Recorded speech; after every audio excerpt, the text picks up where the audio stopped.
Bonjour à tous mes amis futuristes et passionnés du futur. Aujourd'hui, on va parler d'actualité sur l'intelligence artificielle et notamment du procès qu'Elon Musk est en train de faire à OpenAI. Donc c'est un petit peu compliqué là ce qui est en train de se passer, mais en tout cas, Elon Musk, moi c'est ce que j'ai comme impression, c'est qu'il y a quand même une histoire d'ego et de vengeance derrière ça, parce qu'Elon Musk avant, il était investisseur quand la boîte était open source. Donc OpenAI avant était open source, c'est pour ça que ça s'appelle OpenAI, donc intelligence artificielle ouverte. Je comprends dans un sens pourquoi OpenAI ils ont fait ça. C'est parce qu'en fait, quand on est en open source, on peut lever beaucoup moins que si maintenant on est privatisé. Et donc, qu'est-ce qu'ils ont décidé de faire? C'était de du coup passer et de changer en fait de structure juridique. Et c'est ce qui leur a permis en fait de sauver l'entreprise. D'une certaine manière, je pense que s'ils avaient continué à fonctionner en open source, OpenAI aurait fermé littéralement. Donc, pour éviter que l'entreprise ferme, ils ont changé de structure juridique. Et donc, du coup, c'est une structure hybride entre open source et entreprise. Et donc, il veut faire un procès. Et il a même fait un tweet. Attendez, je vais essayer de vous le montrer. Et donc, de façon assez culottée, Elon Musk a demandé à OpenAI de changer leur nom en Closed AI, donc intelligence artificielle fermée, plutôt que OpenAI. Ce personnage est assez provocateur. Et donc, il essaie de montrer qui c'est le mal dominant dans cette histoire. Voilà. Concrètement, je vois les choses comme ça. On ne sait pas encore exactement ce qu'Elon Musk veut derrière tout ça. Et on peut s'imaginer qu'effectivement, Elon Musk voudrait faire ça pour récupérer peut-être soit de l'argent de la part d'OpenAI, soit peut-être une place de nouveau au conseil d'administration pour avoir un certain pouvoir dans la boîte. Mais du coup, ça pourrait être compliqué parce qu'il pourrait y avoir en fait des conflits d'intérêts du coup avec sa nouvelle IA Grok. Et donc, il a fait un procès. Et aujourd'hui, on se retrouve de nouveau dans un sorte de drama encore avec OpenAI. Parce qu'effectivement, j'imagine, plus on se rapproche de l'intelligence artificielle générale de niveau 2, et plus ça va attiser la convoitise, les jalousies et les problèmes, parce qu'il y aura des gens qui vont râler, forcément, parce qu'on est en train de créer une technologie tellement disruptive que ça risque vraiment littéralement de changer l'économie mondiale. Donc forcément, OpenAI n'a pas fini de recevoir des procès, j'imagine, dans les prochains temps. En conséquence, OpenAI, ils ont répondu à Elon Musk via un article de blog sur leur site officiel. Et donc ils ont dit: OpenAI et Elon Musk, nous sommes dévoués à la mission d'OpenAI et l'avons poursuivi à chaque étape. Et donc, cette lettre a été signée par Greg Brockman, Ilya Sutskever et Sam Altman. Donc, Greg Brockman, qui est du coup l'un des cofondateurs, avec Ilya Sutskever, qui est le directeur de la recherche scientifique, et Sam Altman, qui est le PDG d'OpenAI. La mission d'OpenAI est de garantir que l'AGI profite à toute l'humanité, ce qui signifie à la fois créer une AGI sûre et bénéfique et contribuer à créer des avantages largement distribués. Nous partageons maintenant ce que nous avons appris sur la réalisation de notre mission et quelques faits sur notre relation avec Elon. Nous avons l'intention de rejeter toutes les allégations d'Elon. Donc voilà, là on voit qu'OpenAI essaie de se défendre en disant que Elon Musk essaie de dire pas mal de choses en son avantage. Nous avons réalisé que la construction de l'AGI nécessiterait bien plus de ressources que ce que nous avions initialement imaginé. Elon a déclaré que nous devrions annoncer un engagement initial de financement de 1 milliard de dollars en faveur d'OpenAI. Au total, l'organisation à but non lucratif a collecté moins de 45 millions de dollars auprès d'Elon et plus de 90 millions de dollars auprès d'autres donateurs. Donc à la base, il avait fait une promesse pour donner 1 milliard et en réalité, il n'a donné que 45 millions. Lorsqu'ils ont lancé OpenAI fin 2015, Greg et Sam avaient initialement prévu de lever 100 millions de dollars.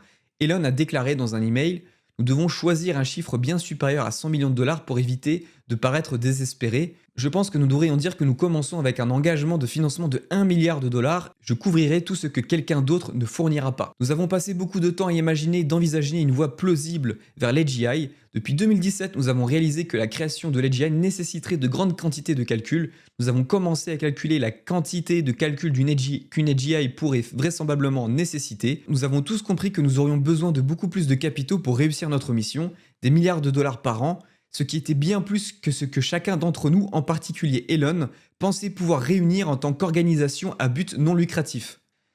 Et donc voilà, c'est ce que j'ai expliqué avant. En tant qu'organisation à but non lucratif, c'était pas une structure juridique qui permettait vraiment d'attirer la monnaie, l'argent pour financer leur projet. Et donc ils ont décidé de faire ce changement juridique. Nous faisons avancer notre mission en créant des outils bénéfiques et largement disponibles. Nous rendons notre technologie largement utilisable de manière à responsabiliser les gens et à améliorer leur vie quotidienne, notamment via des contributions open source. Nous offrons un large accès à l'IA la plus puissante d'aujourd'hui, y compris une version gratuite que des centaines de millions de personnes utilisent chaque jour. Elon a compris que la mission n'impliquait pas une AGI open source, comme Ilya l'a dit à Elon. À mesure que nous nous rapprochons de la construction de l'IA, il sera logique de commencer à être moins ouvert. L'open dans OpenAI signifie que tout le monde devrait bénéficier des fruits de l'IA après sa construction, mais il est tout à fait acceptable de ne pas partager la science. Ce que à quoi Elon Musk a répondu « Ouais ». Nous sommes tristes d'en arriver là avec quelqu'un que nous admirons profondément, quelqu'un qui nous a inspiré à viser plus haut, puis nous a dit que nous allions échouer, a lancé un concurrent, puis nous a poursuivis en justice lorsque nous avons commencé à faire des progrès significatifs vers la mission d'OpenAI sans lui. Nous nous concentrons sur l'avancement de notre mission et avons un long chemin à parcourir.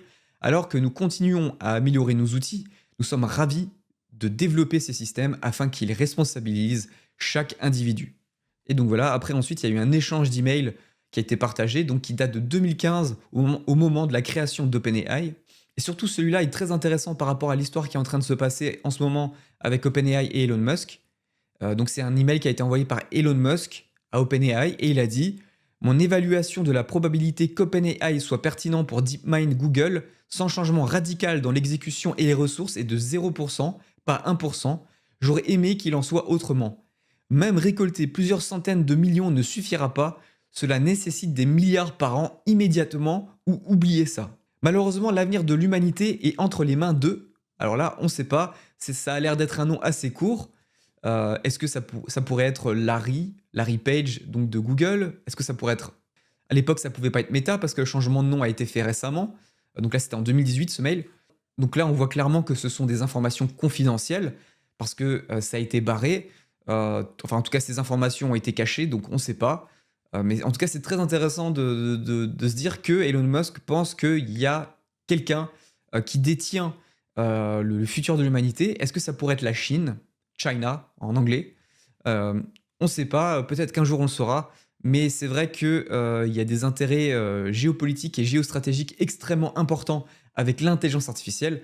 Donc effectivement, il y a de fortes chances que ça puisse être la Chine. Autre chose super importante qui vient de se passer aussi cette semaine, c'est la sortie de Claude 3, donc de Anthropic, qui est du coup un concurrent à ChatGPT. Du coup, ils ont sorti 3 nouveaux modèles, donc Claude 3 Haiku, Claude 3 Sonnet et Claude 3 Opus, qui est le plus perfectionné, le plus intelligent. Donc je parle bien de Claude 3 Opus. Et donc on voit ici des résultats de benchmark qui sont très intéressants et qui montrent que justement, Claude 3 Opus, il a littéralement détrôné GPT-4, du moins dans les tests qui ont été présentés là. J'avais vu d'autres tests sur Twitter où c'était un tout petit peu plus mitigé, mais globalement, l'IA a l'air quand même beaucoup plus performante que GPT-4. Donc on se dit que peut-être, suite à ça, OpenAI pourrait sortir GPT 4.5 ou GPT 5 en réponse à la sortie de Claude 3 parce que, voilà, en tant que leader du marché, on ne peut pas rester longtemps dans une position de faiblesse, il faut bien commencer à balancer les torpilles aussi de son côté. Et donc ce qui est très intéressant, c'est de voir qu'en maths, enfin, l'IA commence à devenir de plus en plus performante. On voit que Claude 3 Opus a 60% de réussite dans les tests de maths, alors que GPT-4 n'a que 53%, donc c'est une différence quand même de 7%. Donc c'est quand même pas négligeable. On voit que notamment dans les capacités de langage, donc 90% pour Claude 3 Opus et 75% pour GPT-4. Donc voilà, Human Eval aussi pas mal, 85%, 67% pour GPT-4. Donc Human Eval qui est justement un test de code. Donc on voit qu'en termes de génération de code, Claude 3 est largement supérieur à GPT-4. Donc ça peut être très intéressant pour vous les développeurs. On peut voir aussi que Claude 3 Opus a des capacités de vision supérieures à GPT-4. Donc ça aussi, c'est très intéressant. Si vous lui donnez des images, il arrivera encore à mieux comprendre le contexte. D'après les tests aussi, Claude 3 semble beaucoup moins lazy, donc beaucoup moins paresseux que GPT-4 et aussi les anciennes versions de Claude. Donc ça aussi, c'est une bonne chose, parce que des fois, quand on lui demandait des choses, il refusait de donner l'information parce que peut-être qu'il n'avait pas envie de le faire, tout simplement, parce qu'il n'avait pas envie de travailler. Enfin bon, peu importe.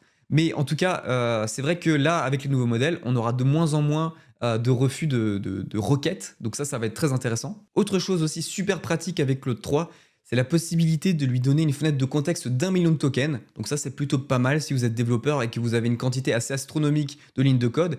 Claude 3 sera capable de les analyser vraiment littéralement de A à Z avec très peu d'erreurs de compréhension du début jusqu'à la fin de votre fenêtre de contexte. Donc ça, c'est plutôt pas mal. Et ce qui est vraiment bien aussi avec Claude 3, c'est que cette fenêtre de contexte sera disponible sur les 3 modèles. Alors il y en a certains qui sur Twitter ont commencé à utiliser Claude 3. Alors nous, malheureusement, on ne peut pas encore le tester parce qu'il faut avoir une carte bleue américaine pour pouvoir l'utiliser. Mais en gros, ben voilà ce qui est dit sur Internet. Première définition de l'AGI et pourquoi elle a été réalisée par Claude 3. Donc quand on parle d'AGI, je pense qu'on parle surtout d'AGI de niveau 2, si on se réfère au tableau de DeepMind. Parce que l'AGI de niveau 1, en réalité, on l'a déjà depuis plusieurs années. C'est ce qu'on appelle les AGI de niveau émergent. Donc l'AGI de niveau 2, donc j'imagine que c'est ça dont il parle. Point clé 1, l'AGI est un agent qui peut effectuer n'importe quelle tâche intellectuelle qu'un être humain peut réaliser. Donc là, il est en train de dire qu'apparemment, Claude 3 serait capable de le faire. 2. AGI n'est limité à aucun domaine ou tâche particulier. 3. AGI peut acquérir de nouvelles tâches et compétences par lui-même. 4. AGI peut raisonner et résoudre des problèmes d'une manière similaire à celle des humains. 5. L'AGI peut comprendre et communiquer avec les humains de manière naturelle. 6. L'AGI peut être incarné sous une forme physique ou exister sous forme logicielle. 7. L'AGI d'une technologie potentiellement transformatrice qui pourrait avoir un impact profond sur la société. Cette définition a été développée par l'association pour l'avancement de l'intelligence artificielle en 2006. C'était l'une des définitions modernes de l'AGI les plus largement acceptées. Donc voilà, on voit de plus en plus de commentaires sur internet et de tweets à ce sujet qui pensent que Claude 3 serait potentiellement une AGI. Et voilà, c'est ce que j'avais à vous dire aujourd'hui. N'hésitez pas à me dire ce que vous en pensez dans les commentaires. Est-ce que vous pensez que Claude 3 est une AGI ou une AGI de niveau 2 ? Je suis très curieux de le savoir. N'hésitez pas à mettre un pouce bleu, à vous abonner, à activer la cloche, bien évidemment. Et on se retrouve très bientôt.